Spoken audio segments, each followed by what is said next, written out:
स्वागत है दोस्तों आप सभी का आपके अपने YouTube चैनल आर के विथ एजुकेशन पर। दोस्तों हमारी जो बाल विकास और शिक्षा शास्त्र की जो टॉपिक वाइज प्रश्नोत्तरी चल रही थी उसमें आज हम जो अधिगम का जो हमारे टॉपिक दे रखा है यूनिट नंबर 2 है। और अगर सबसे ज़्यादा क्वेश्चन देखे जाएँ तो इसी के अंदर से पूछे जाते हैं। वृद्धि और विकास के बाद में अगर सबसे ज़्यादा जो इंपॉर्टेंट यूनिट हमारी जो है साइकोलॉजी के लिए वो है अधिगम। और आज हमने इसमें 30 प्रश्न इसके अंदर शामिल किए हैं जो सामान्य प्रश्न होने वाले हैं। सिद्धांतों से संबंधित इसमें प्रश्न नहीं होंगे, ये केवल जनरल प्रश्न है।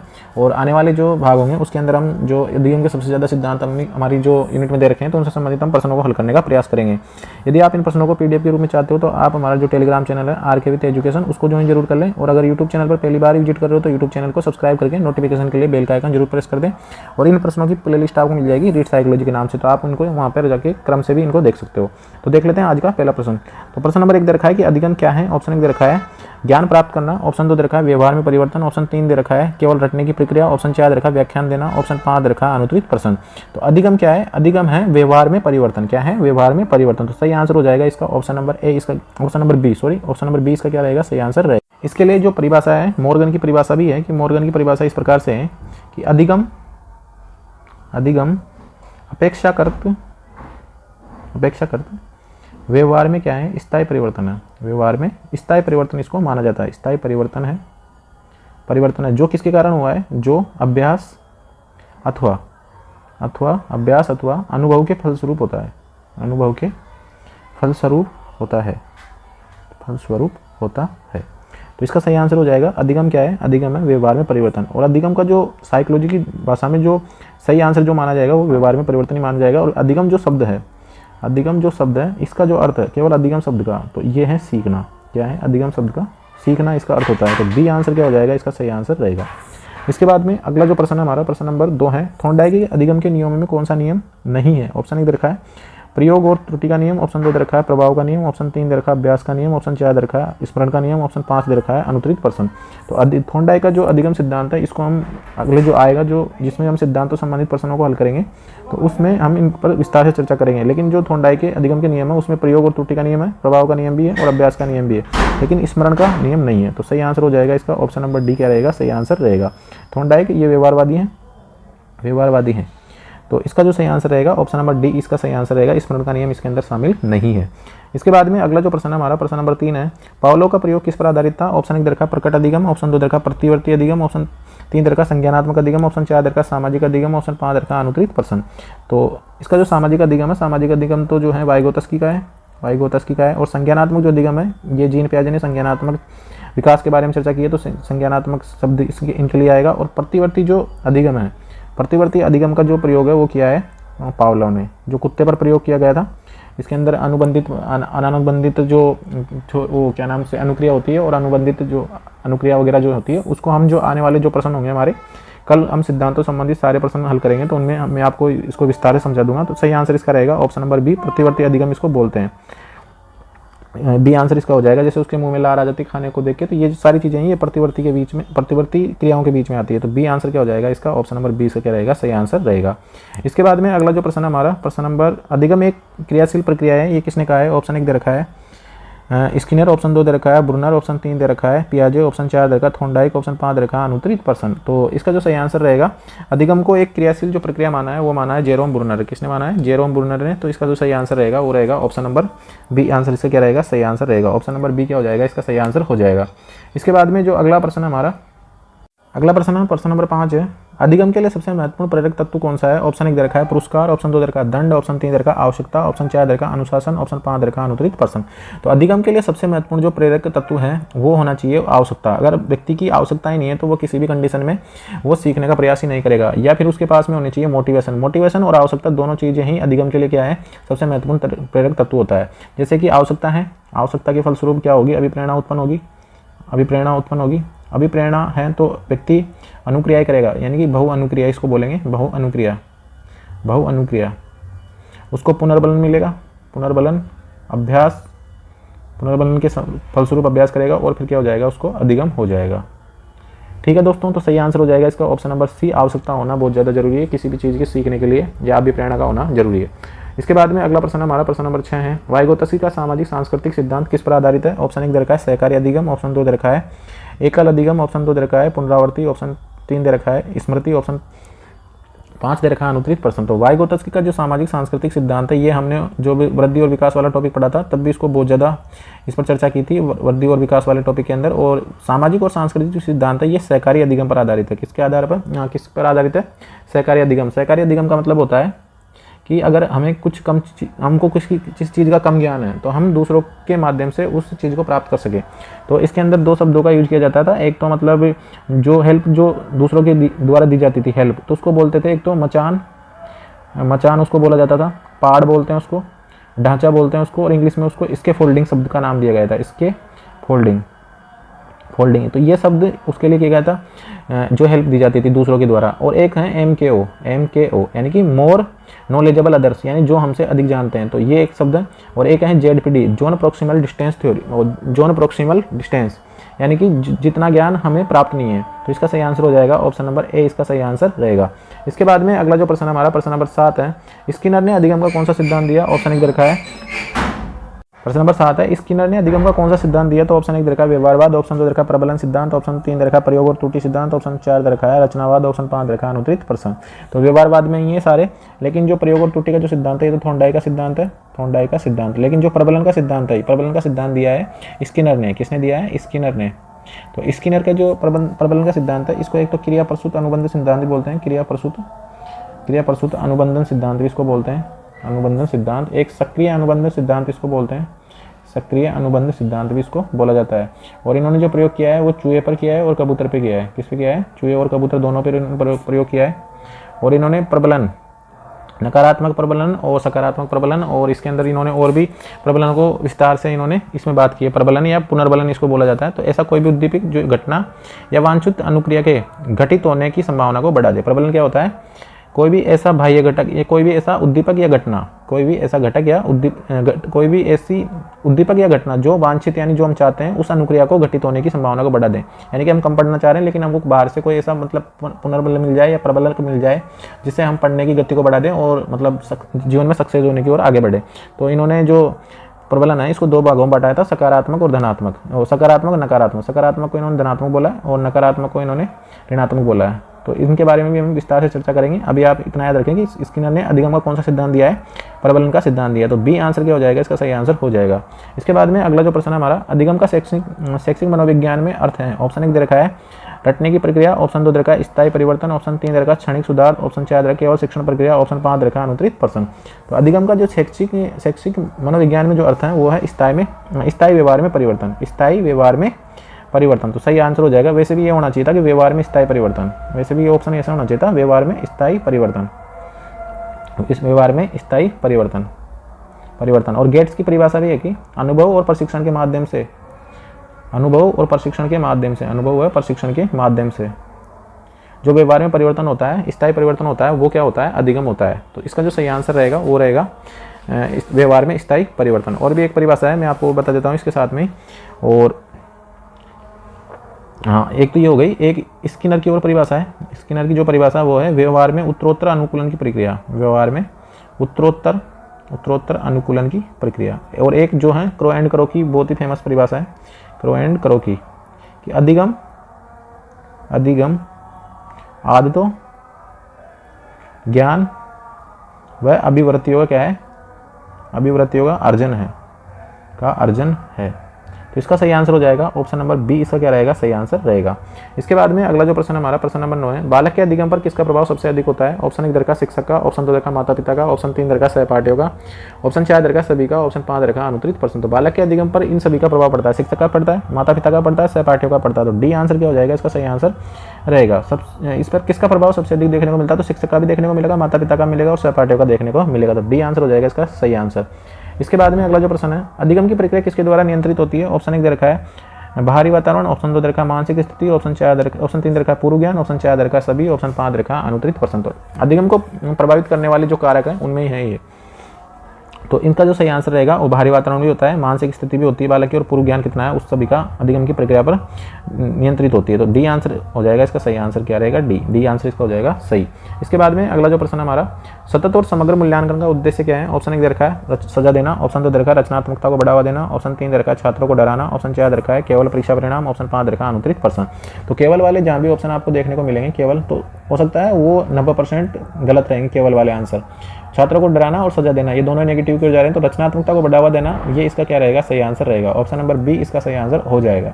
इसके बाद में अगला जो प्रश्न हमारा प्रश्न नंबर 12 है, अधिगम का आधारभूत तत्व क्या है। ऑप्शन 1 दे रखा है ज्ञान, ऑप्शन 2 दे रखा है अनुभव, ऑप्शन 3 दे रखा है अभिप्रेरणा, ऑप्शन 4 दे रखा है व्यवहार, ऑप्शन 5 दे रखा है अनुत्तरित प्रश्न। तो अधिगम का जो आधारभूत जो तत्व है वो है अभिप्रेरणा। क्या है, अभिप्रेरणा। अभिप्रेरणा के बिना या आवश्यकता के बिना कोई अधिगम नहीं हो सकता। आवश्यकता के बाद में व्यक्ति को अभिप्रेरणा मिलेगी और उसी के बाद में जो बालक है वो अधिगम करने के लिए प्रेरित होगा। तो सी आंसर इसका सही आंसर रहेगा। इसके बाद में अगला जो प्रश्न है प्रश्न नंबर 13 है, बालक का प्रारंभिक अधिगम किससे होता है। ऑप्शन 1 दे रखा है विद्यालय, ऑप्शन 2 दे रखा है परिवार, ऑप्शन 3 दे रखा है सहपाठी, ऑप्शन 4 दे रखा है पाठ्यपुस्तक, ऑप्शन 5 दे रखा है अनुत्तरित प्रश्न। तो बालक का जो प्रारंभिक अधिगम जो होगा वो उसके परिवार के द्वारा होगा। तो सिंपल सा प्रश्न है, इसको तो कोई बता सकता है कि बालक सबसे पहले कहाँ सीखना प्रारंभ करता है, अपने परिवार में सीखना प्रारंभ करता है। उसी प्रकार से इसी का देखने को प्रभाव जब बालक स्कूल में आता है तो देखने को मिलता है हमें। अगर बालक के परिवार में अगर अच्छे लोग हैं और उसका अच्छा वातावरण है तो उसको जल्दी सीखेगा, और अगर उसके परिवार में लोग बाग लड़ाई झगड़ा कर रहे हैं तो उसका जो है मानसिक स्थिति भी, उसका मानसिक स्तर भी कम होता जाएगा और वो किसी चीज़ को सीखने के लिए उतना सक्षम नहीं हो पाएगा। तो बालक का जो प्रारंभिक अधिगम किससे होता है, उसके परिवार से होता है। तो सी बी आंसर इसका क्या रहेगा, सही आंसर रहेगा। इसके बाद में अगला जो प्रश्न है प्रश्न नंबर 14 है, सामाजिक अधिगम सिद्धांत किसने दिया। ऑप्शन 1 दे रखा है थॉर्नडाइक, ऑप्शन 2 दे रखा है पावलो, ऑप्शन 3 दे रखा है बेंडूरा, ऑप्शन 4 दे रखा है स्किनर, ऑप्शन 5 दे रखा है अनुत्तरित प्रश्न। तो सामाजिक अधिगम का जो सिद्धांत दिया है वो दिया अल्बर्ट बांडुरा ने। किसने दिया, अल्बर्ट बांडुरा ने सामाजिक अधिगम सिद्धांत दिया है। और सामाजिक सांस्कृतिक जो सिद्धांत दिया है, सामाजिक सांस्कृतिकवाद जो सिद्धांत दिया है वो दिया है लेव वाई गोत्स्की ने। तो सही आंसर हो जाएगा इसका ऑप्शन नंबर सी इसका सही आंसर रहेगा। इसके बाद में अगला जो प्रश्न है, सामाजिक अधिगम सिद्धांत को और क्या क्या बोलते हैं मैं ये अभी आपको बता देता हूँ। तो सामाजिक सिद्धांत के अन्य नाम भी हैं, एक तो इसके नाम है, एक इसको बोलते हैं प्रेरणात्मक सिद्धांत, एक इसको बोलते हैं निरीक्षणात्मक सिद्धांत भी इसको बोला जाता है। एक सामाजिक अधिगम सिद्धांत हो गया, एक इसको बोलते हैं लेटेंट थ्योरी यानी अप्रत्यक्ष सिद्धांत भी इसको बोला जाता है। अप्रत्यक्ष अधिगम सिद्धांत भी इसको बोला जाता है। एक इसको बोला जाता है अवलोकनात्मक अधिगम। इसके अंदर ही वो जो मॉडलिंग वगैरह अनुकरण वगैरह है उन सभी चीज़ों के बारे में हम जो प्रश्न आएंगे उनमें हम चर्चा करेंगे और भी। तो सी आंसर तो हो जाएगा इसका सही आंसर।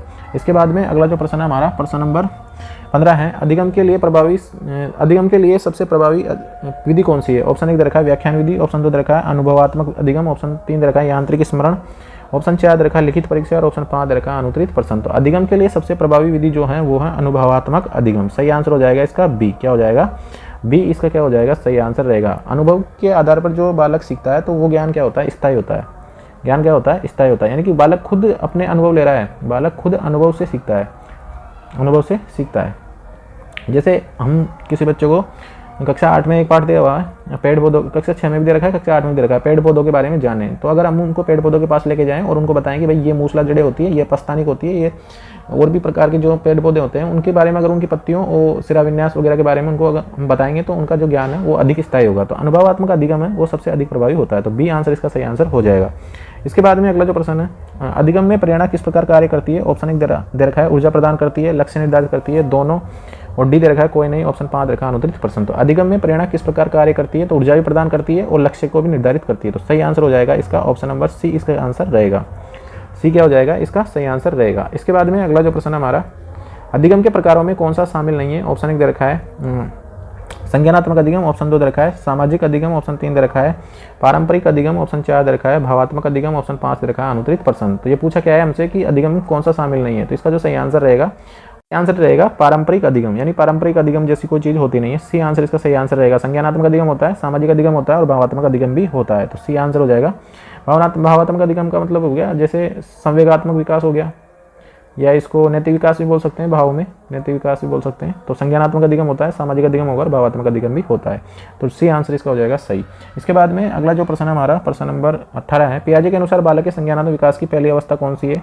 ऑप्शन 1 दे रखा है पूर्व संक्रियात्मक अवस्था, ऑप्शन 2 दे रखा है संवेदी मोटर अवस्था, ऑप्शन 3 दे रखा है मूर्त संक्रियात्मक अवस्था, ऑप्शन 4 दे रखा है औपचारिक संक्रियात्मक अवस्था, ऑप्शन 5 दे रखा है अनुत्तरित प्रश्न। तो औपचारिक जो संक्रियात्मक अवस्था है ये तो जो अंतिम अवस्था है, 5वीं अवस्था है, चौथी अवस्था। पहली जो अवस्था है वो तो है 0 से 2 वर्ष की, यानी कि संवेदी मोटर अवस्था, यानी पहली अवस्था होगी। उसके बाद में 2 से 7 वर्ष वाली जो अवस्था है वो है पूर्व संक्रियात्मक अवस्था। उसके बाद में 7 से 11 वर्ष वाली है मूर्त संक्रियात्मक अवस्था, और 11 से जो 13 वर्ष वाली है, यानी चौथी जो वो है चौथी अवस्था जो है वो है औपचारिक संक्रियात्मक अवस्था। इसको संवेदी मोटर स्टेज भी बोलते हैं, और इसको प्री ऑपरेशनल बोलते हैं पूर्व संक्रियात्मक अवस्था को, और मूर्त संक्रियात्मक अवस्था को बोलते हैं कंक्रीट ऑपरेशनल स्टेज, और फॉर्मल ऑपरेशनल स्टेज इसको बोलते हैं औपचारिक संक्रियात्मक अवस्था। पूछी कौन सी है अपने से, पहली पूछी है, तो पहली हो जाएगी संवेदी मोटर अवस्था। जीन पियाजे बहुत ही ज़्यादा इंपॉर्टेंट टॉपिक रहने वाला है, कम से कम 2 से लेकर इसमें 5% भी एग्जाम में पूछे गए हैं अब तक, तो इसको आप अच्छे से पढ़ लें। और जीन पियाजे के अलावा जो अधिगम के जो सिद्धांत दे रखे हैं, और बुद्धि के सिद्धांत और व्यक्तित्व के सिद्धांत, इनसे भी संबंधित प्रश्न पूछे जाते हैं एग्जाम के अंदर। तो बी आंसर इसका हो जाएगा सही आंसर। इसके बाद में प्रश्न नंबर 19 दे रखा है अधिगम में स्थानांतरण का अर्थ क्या है। ऑप्शन 1 दे रखा है नई जानकारी का प्रयोग, ऑप्शन 2 दे रखा है व्यवहार का बदलाव, ऑप्शन 3 दे रखा है पहले सीखे गए ज्ञान का प्रयोग, ऑप्शन डी दे रखा है नई भाषा सीखना, ऑप्शन 5 दे रखा है अनुत्तरित प्रश्न। तो अधिगम में जो स्थानांतरण का अर्थ है वो पहले सीखे गए ज्ञान का प्रयोग, यानी दूसरी परिस्थिति में उस ज्ञान का प्रयोग कर लेना क्या है स्थानांतरण, अधिगम का स्थानांतरण है। तो सही आंसर हो जाएगा इसका पहले सीखे गए ज्ञान का प्रयोग करना। सी आंसर क्या रहेगा इसका, सही आंसर रहेगा, सी आंसर हो जाएगा सही आंसर। इसके बाद में अगला जो प्रश्न हमारा प्रश्न नंबर 20 है अधिगम का सबसे प्रभावी रूप कौन सा है। ऑप्शन 1 दे रखा है समूह अधिगम, ऑप्शन 2 दे रखा है व्यक्तिगत अधिगम, ऑप्शन 3 दे रखा है सहकारी अधिगम, ऑप्शन 4 दे रखा है निर्देशित अधिगम, ऑप्शन 5 दे रखा है अनुत्तरित प्रश्न। तो इसका जो सही आंसर रहेगा वो रहेगा सहकारी अधिगम, जो लेओ वाइगोत्स्की ने जिसके बारे में बात की है, यानी कोऑपरेटिव लर्निंग। तो सही आंसर हो जाएगा इसका सी आंसर, इसका सही आंसर रहेगा। इसके बाद में अगला जो प्रश्न हमारा प्रश्न नंबर 21 है बालकों के अधिगम के लिए सर्वश्रेष्ठ समय होता है। ऑप्शन 1 दे रखा है बचपन, ऑप्शन 2 दे रखा है किशोरावस्था, ऑप्शन 3 दे रखा है वयस्क अवस्था, ऑप्शन 4 दे रखा है कोई भी समय, ऑप्शन 5 दे रखा है अनुत्तरित प्रश्न। तो बालकों के अधिगम के लिए जो सर्वश्रेष्ठ समय होता है वो होता है उनका बचपन, क्योंकि बचपन में जो जॉन लॉक की परिभाषा की बालक का जो मस्तिष्क को कोरी स्लेट का समान होता है, तो उसके अंदर हम कुछ भी लिख सकते हैं, यानी बालक को जितना भी चीज़ हम सिखाना चाहें वो उन चीज़ों को हम बालक को सिखा सकते हैं, और बालक आसानी से सीख भी सकता है। तो ए आंसर इसका सही आंसर हो जाएगा। एक बालक बचपन में कई भाषा सीख सकता है, लेकिन बड़ा होने के बाद में उसको किसी भी चीज़ को सीखने में काफ़ी समस्या आने लग जाती है। बालक को अगर छोटा है तो आप उसको हिंदी पढ़ा सकते हो, इंग्लिश पढ़ा सकते हो, उर्दू पढ़ा सकते हो, कुछ भी आप उसको सिखा सकते हो, लेकिन एक उम्र के बाद में जब ये चीज़ें बाद में करना चाहेगा वो, तो उतना उसकी क्षमता उतनी नहीं रहती। तो बालक जो होता है उसको बचपन में उसको अधिगम के लिए क्या माना जाता है, उसको सर्वश्रेष्ठ माना जाता है। तो ए आंसर इसका सही आंसर रहेगा। इसके बाद में अगला जो प्रश्न है प्रश्न नंबर 22 है पुनर्बलन का उपयोग किसमें होता है। ऑप्शन 1 दे रखा है सकारात्मक व्यवहार को बढ़ाने के लिए और नकारात्मक व्यवहार को समाप्त करने में, ऑप्शन 3 दे रखा है दोनों में, ऑप्शन 4 है केवल सजा में, ऑप्शन 5 दे रखा है अनुत्तरित प्रश्न। तो पुनर्बलन का जो उपयोग है वो सकारात्मक व्यवहार को बढ़ाने में भी होता है और नकारात्मक व्यवहार को समाप्त करने में भी होता है। तो सी आंसर इसका सही आंसर रहेगा। सी आंसर क्या रहेगा इसका, सही आंसर हो जाएगा, दोनों में इसका उपयोग किया जाता है। इसके बाद में अगला जो प्रश्न है हमारा प्रश्न नंबर 23 है अधिगम के लिए कौन सा कारक बाधा उत्पन्न करता है। ऑप्शन 1 दे रखा है अभिप्रेरणा, ऑप्शन 2 दे रखा है अनुशासन, ऑप्शन 3 दे रखा है चिंता, ऑप्शन 4 दे रखा है सहयोग, ऑप्शन 5 दे रखा है अनुत्तरित प्रश्न। तो अभिप्रेरणा के लिए कौन सा कारक बाधा उत्पन्न करता है। तो अभिप्रेरणा अधिगम के लिए कौन सा कारक बाधा उत्पन्न करता है। तो अभिप्रेरणा, अनुशासन और सहयोग, ये तो पॉजिटिव आंसर है वैसे भी, और ये किसी भी चीज़ के लिए बाधा उत्पन्न नहीं करेंगे। तो चिंता जो है एंजाइटी किसी चीज़ को लेकर अगर एंजाइटी है तो वो क्या करेगी, अधिगम के मार्ग में क्या बनेगी, बाधा बनेगी। तो सी आंसर इसका क्या हो जाएगी, सी आंसर हो जाएगा इसका सही आंसर। इसके बाद में अगला जो प्रश्न है हमारा प्रश्न नंबर 24 है पियाजे का सिद्धांत किससे संबंधित है। ऑप्शन 1 दे रखा है संज्ञानात्मक विकास से, ऑप्शन 2 दे रखा है भावनात्मक विकास, ऑप्शन 3 दे रखा है नैतिक विकास, ऑप्शन 4 दे रखा है सामाजिक विकास, ऑप्शन 5 दे रखा है अनुत्तरित प्रश्न। तो पियाजे का जो सिद्धांत है वो संज्ञानात्मक विकास से संबंधित है। मैंने बताया आपको पियाजे का विकास के सिद्धांत की 4 जो अवस्थाएं वो हैं, पहली है संक्रियात्मक संवेदी अवस्था, संवेदी पेशी अवस्था, ये है 0 से 2 वर्ष की, 0 से 2 वर्ष। इसके बाद में जो दूसरी है वो है पूर्व संक्रियात्मक अवस्था, इसको बोलते हैं प्री ऑपरेशनल, यानी 2 से 7 वर्ष की। और इसके बाद में है मूर्त संक्रियात्मक अवस्था, तो ये है 7 से 11 वर्ष के लिए। और एक है अमूर्त संक्रियात्मक अवस्था या औपचारिक संक्रियात्मक इसको बोलते हैं, ये है 11 से 13 वर्ष के लिए। तो इसका सही आंसर हो जाएगा ऑप्शन नंबर ए, इसका सही आंसर रहेगा। इसके बाद में अगला जो प्रश्न है प्रश्न नंबर 25 है अधिगम के सिद्धांतों में अनुकरण किससे संबंधित है। ऑप्शन 1 दे रखा है सामाजिक अधिगम सिद्धांत, ऑप्शन 2 दे रखा है संज्ञानात्मक अधिगम, ऑप्शन 3 दे रखा है अनुभवात्मक अधिगम, ऑप्शन 4 दे रखा है प्रबलन, ऑप्शन 5 दे रखा है अनुत्तरित प्रश्न। अधिगम के सिद्धांत में जो अनुकरण शब्द का जो प्रयोग ज्यादा हुआ है वो हुआ है सामाजिक अधिगम सिद्धांत जो है अल्बर्ट बार्डूरा का। तो सही आंसर इसका रहेगा ऑप्शन नंबर ए, इसका सही आंसर हो जाएगा। इसके बाद में अगला जो प्रश्न है हमारा प्रश्न नंबर 26 है अधिगम के लिए संवेदनशील अवधि का क्या महत्व है। ऑप्शन 1 दे रखा है जल्दी सीखने का समय, ऑप्शन 2 दे रखा है सीखने में बाधा का समय, ऑप्शन 3 दे रखा है शिक्षा छोड़ने का समय, ऑप्शन 4 दे रखा है किसी भी उम्र का समय, ऑप्शन 5 दे रखा है अनुत्तरित पर। तो संवेदनशील अवधि यानी कि जल्दी सीखने का जो समय यानी बचपन जो है उसको बोला जाता है संवेदनशील अवधि, बालक के अधिगम के लिए यानी जल्दी सीखने का समय। तो ए आंसर क्या हो जाएगा, इसका सही आंसर रहेगा। इसके बाद में अगला जो प्रश्न हमारा प्रश्न नंबर 27 है, व्यवहारवाद का सिद्धांत किससे संबंधित है। ऑप्शन 1 दे रखा है वातावरण और अधिगम से, ऑप्शन 2 दे रखा है मानसिक प्रक्रिया से, ऑप्शन 3 दे रखा है आत्मनिरीक्षण, ऑप्शन 4 दे रखा है सहानुभूति और ऑप्शन 5 दे रखा है अनुत्तरित प्रश्न। तो व्यवहारवाद का जो सिद्धांत है किससे संबंधित है, वातावरण और अधिगम से। तो ए आंसर क्या हो जाएगा, इसका सही आंसर रहेगा। ए क्या रहेगा, इसका सही आंसर रहेगा। इसके बाद में अगला जो प्रश्न है प्रश्न नंबर 28 है, संज्ञानात्मक अधिगम में कौन सा प्रमुख तत्व है। ऑप्शन 1 दे रखा है ज्ञान का निर्माण, ऑप्शन 2 दे रखा है रटने की प्रक्रिया, ऑप्शन 3 दे रखा है अनुशासन, ऑप्शन 4 दे रखा है व्यवहार, ऑप्शन 5 दे रखा है अनुत्तरित प्रश्न। तो संज्ञानात्मक अधिगम में कौन सा प्रमुख तत्व है, वह है ज्ञान का निर्माण। तो ए आंसर क्या हो जाएगा, इसका सही आंसर हो जाएगा। ए क्या हो जाएगा, इसका सही आंसर रहेगा। इसके बाद में अगला जो प्रश्न हमारा प्रश्न नंबर 29 है, प्रश्न नंबर 29 है हमारा। प्रश्न नंबर 29 है, अधिगम की प्रक्रिया में कौन सा कारक सबसे महत्वपूर्ण होता है। ऑप्शन 1 दे रखा प्रेरणा, ऑप्शन 2 दे रखा अनुशासन, ऑप्शन 3 दे रखा शिक्षण सामग्री, ऑप्शन 4 दे रखा शिक्षक, ऑप्शन 5 दे रखा अनुत्तरित प्रश्न। अधिगम की प्रेरणा में जो कौन सा कारक है वो सबसे ज़्यादा प्रभावी है, तो सबसे ज़्यादा महत्वपूर्ण और प्रभावी है प्रेरणा। इसका जो सबसे ज़्यादा एग्जाम्पल हमको देखने को मिलता है कि घोड़े को तालाब तक तो ले जाया जा सकता है, लेकिन बिना उसकी इच्छा के उसको पानी नहीं पिलाया जा सकता। तो वो उसके अंदर प्रेरणा नहीं है, मोटिवेशन नहीं है या उसकी आवश्यकता नहीं है। तो ए आंसर क्या रहेगा, इसका सही आंसर रहेगा। बिना जो अभिप्रेरणा के हैं घोड़े को पानी नहीं पिलाया जा सकता, उसी प्रकार किसी भी बच्चों को उसकी बिना अभिप्रेरणा के या उसके अंदर सीखने की अगर जिज्ञासा नहीं है तो उसको कुछ भी सिखाया नहीं जा सकता। तो ए आंसर इसका सही आंसर रहेगा।